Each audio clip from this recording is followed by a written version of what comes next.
What's up, Infected, and welcome to the Quarantine. This video, I'm going to be taking a look at a game by the name of Killing Spree. Now, if you like what you see in this video, I will have a link to the Kickstarter video down below that'll take you directly to their Kickstarter video or to their Kickstarter page once it's available. It'll provide way more information than I could possibly cover in this video. Another thing I do have to mention is that everything you see here is a prototype copy of the game, so it is of course subject to change. Now, Killing Spree is a game where a bunch of monsters have basically invaded your city. And you are some heroes that are there that are trying to basically cleave your way through them, and first person that gets 50 points has basically scared away all the monsters and is the victorious hero that everybody praises for saving the city.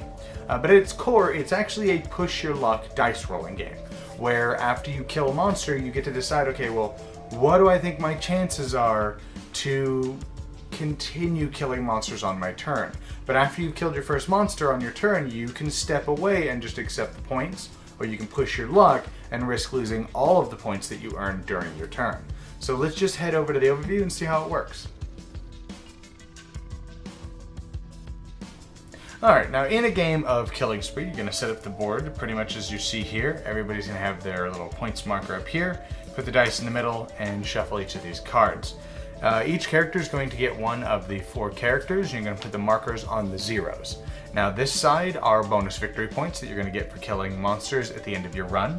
The more monsters you kill, the more points you're going to get, and they go up exponentially. So it's 1, 2, 4, and 7. Then this side is your health. Now this will make more sense in a moment, but as you lose health, you're going to get -2 to your rolls, and as you gain health, you're going to get +2 because you get stronger. Now to start your turn, you're going to draw 3 cards from the item deck as you see here, and then you must fight at least one monster. So you're going to take the top card and flip it over. So this monster is a 9+. Now I'm using prototype components. The numbers are supposed to be 2 lower than what it shows here. So in this case, this is actually a 7. You're going to take 2d6 and you're going to roll them. Now before you do that, you get to play cards from your hand. So as you see here, I can add 3 to my dice roll. So maybe I'm going to use that. So then I roll these 2 dice, and I got a 4, 5, 6, 7. That's enough to kill this. So because he's dead, you're going to set him off to the side for a moment, and you're going to increase your point tracker here by 1. Now that you've killed your one monster, you can either choose to end your turn, and you will get victory points equal to what you see up here in the corner, plus whatever you have here. So in this case, I will get 3 points because I'm on the +1. He gives me 2, and I would go up, boom, to 3 points. Or I can choose to draw another monster. Now if I do, I'm committed to that monster.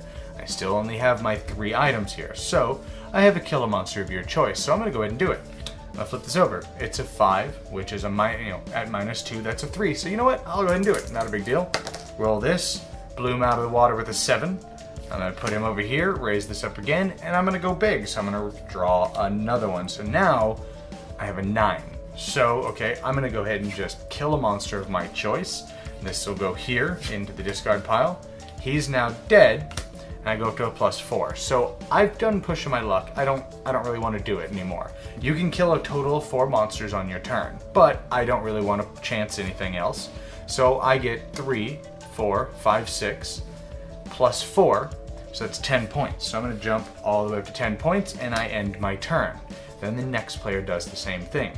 When it comes back around to you, you're only going to draw 1 card. Now you're going to do the exact same thing, but you're still limited to these 2 cards. So I have another kill a monster of my choice. So I do the exact same thing. I have to kill at least one, or at least attack 1 monster, and then after I kill that 1 monster, I can choose to continue pushing my luck. You're going to continue doing that until somebody gets all the way around to 50 points. You're going to finish out that round, and then the game is over. Alright, Killing Spree. Now, Killing Spree, first and foremost, I'm not the biggest fan of push your luck games unless there's ways to mitigate it. So, with this game, there are those ways to mitigate it. You have those item cards, and you're only going to get 1 new one every round. And you have to use them sparingly. So whether you're going to heal yourself or whether or not you're going to use the items to kill monsters, and you have to use them before you roll. So if you need a 5 to kill a monster and you wind up using a +3 but you only roll a 1, you just wasted that item and didn't even kill that monster. Or maybe you rolled boxcars. You didn't need the item, but you wasted it anyways. And so there's a few really cool design choices in the game, and it's a very basic kind of push your luck game, just with some cards and a little bit of dice. Then the mechanic where if you don't kill a monster, which I don't know if I covered on these cards here, if you don't kill this monster, you're going to take 2 damage. So you're going to go down by 2, which could be devastating because now you're at a 0, you're not getting a minus, you're not getting a plus, but now you're getting -2 to all your rolls, which is insane. But you pushed your luck, and that's the nature of the game. So you kind of have to mitigate, okay, do I want to keep going? Do I want to just take, my 3 or 4 points and leave it at that and hope it comes back around to me? Because if you don't kill the monster, you get nothing at all. So you wasted your turn. That includes, if I killed 3 monsters and then die on the 4th, the items I used are gone. All those points that I was supposed to get, totally gone. You got zilch for your turn. Which does bring me to my first problem with the game. Because some people aren't going to like that. Where it is a push your luck game, so it should be expected, but that is going to turn some people off. That if you push your luck and just because of the nature of these dice, if you didn't defeat that monster, your entire turn was forfeit. You just, that sucks, and then it comes back around to you. Now, that's kind of in my opinion, that's the nature of push your luck games, you're pushing your luck. How much do you want to push? If you push it too far, you screwed yourself. So, in that respect, some people aren't going to like the game because of that. But if you go in understanding that this is very much the definition of a push your luck game, you won't be disappointed. And that's really it, really all that I have to say about Killing Spree. It's not a bad game.